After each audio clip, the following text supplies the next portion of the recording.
আসসালামু আলাইকুম। লন্ডন বৈঠকের পরে বিএনপি তো একটা স্বস্তি খুঁজে পাওয়ার চেষ্টা করছে তারা, যে ফেব্রুয়ারিতে নির্বাচন হয়েই গেল। কিন্তু তাদের এই স্বস্তিতে তো আবার বাংলাদেশের অন্যান্য অনেক রাজনৈতিক দল এবং রাজনৈতিক বিশ্লেষকরা আস্থা রাখতে পারছেন না আদৌ ফেব্রুয়ারিতে নির্বাচন হবে কিনা। ঠিক একই রকম ভাবে বিএনপির এই বক্তব্যে আস্থা রাখতে পারছেন না বিদেশি কূটনীতিকরাও।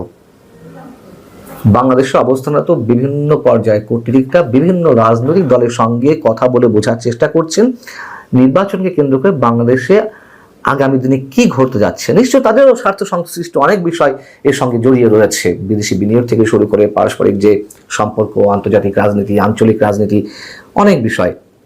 বিভিন্ন আন্তর্জাতিক সংস্থা এবং বিভিন্ন রাষ্ট্র তারা আবার বাংলাদেশে এই মুহূর্তে তাদের যে প্রতিনিধিরা কাজ করছেন, যে কূটনীতিকরা অবস্থান করছেন, তাদের উপরে নির্ভর করছেন না পুরো বিষয়টা, পুরো সিনারিওটা বোঝার জন্য। তারা আবার কথা বলছেন এর আগে যারা কাজ করে গেছেন তাদের হয়ে বাংলাদেশে সাবেক কূটনীতিক হিসেবে, তাদের সঙ্গেও তারা যোগাযোগ করছেন। তারা সব পক্ষের সঙ্গে কথা বলে বোঝার চেষ্টা করছেন তিনটি বিষয়ের উত্তর খোঁজা তাদের জন্য অনেক বেশি গুরুত্বপূর্ণ হয়ে উঠেছে। এক নম্বর হচ্ছে নির্বাচন আসলে কবে হচ্ছে। দুই নম্বর হচ্ছে আগামী নির্বাচনটা অংশগ্রহণমূলক হবে কিনা, সত্যি সত্যি আওয়ামী লীগ ছাড়া নির্বাচন হবে কিনা, সেই নির্বাচন হলে তার পরবর্তী রাজনৈতিক অস্ত্রটা কি হতে পারে।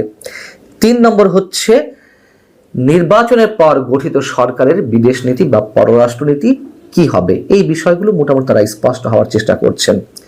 যেহেতু আওয়ামী শাসনের সময় 15.5 বছর আওয়ামী লীগ ভারতের একচ্ছত্র একটা আধিপত্য বা প্রভাব বাংলাদেশের উপর ছিল, এ কথা তো সত্য।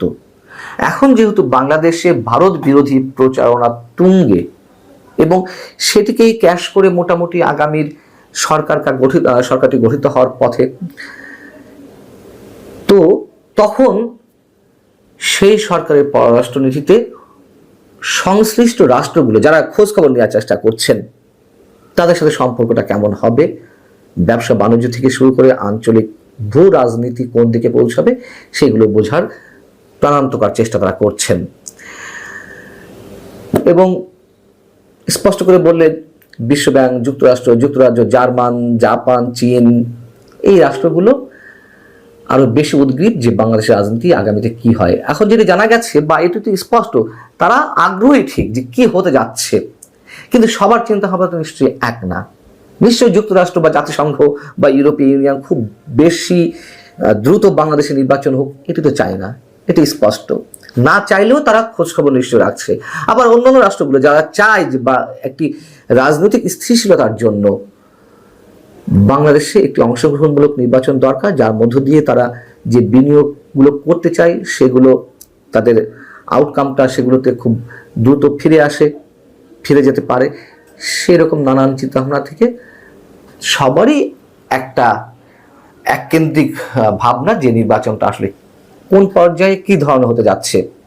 যেমন কোন গণমাধ্যম বা খুব নির্দিষ্ট করে বললে যে আজকের পত্রিকাকে বিদেশি কূটনীতিকদের কয়েকজন এমন জানিয়েছেন যে তারা সরকারের বর্তমান উপদেষ্টাদের মধ্যে এনসিপির সঙ্গে যারা জড়িত তাদের অনেকের সাথে কথা বলেছেন, অনেকে আমাকে 2 একজনের সাথে কথা বলেছেন। তারা স্পষ্ট করে বলছেন যে ফেব্রুয়ারিতে নির্বাচন হওয়ার কোনো সম্ভাবনা নেই। খুব স্বাভাবিক কথা, তারা তো এটি বলবেই। তখন এনসিপি চায় না যে নির্বাচন ফেব্রুয়ারিতে হোক, তারা তো চায় 5 বছর মধ্যে নির্বাচন না হলে অনেক ভালো। অনেকের কথাবার্তাতে এমনটাই প্রমাণ মেলে। এনসিপির সঙ্গে ওতপ্রোতভাবে সম্পৃক্ত কারা, মাহফুজ আলম বা আসিফ মাহমুদ, এই দুইজনই তো এই মুহূর্তে তাদের প্রতিনিধিত্ব করছে। সো তারা এটি বলেছেন, এটি যথেষ্ট বিশ্বাসযোগ্য। আবার কূটনীতিকদের কেউ আবার অন্যান্য উপদেষ্টাদের সাথেও কথা বলেছেন, যাদের মধ্যে একাধিক নারী উপদেষ্টা রয়েছেন।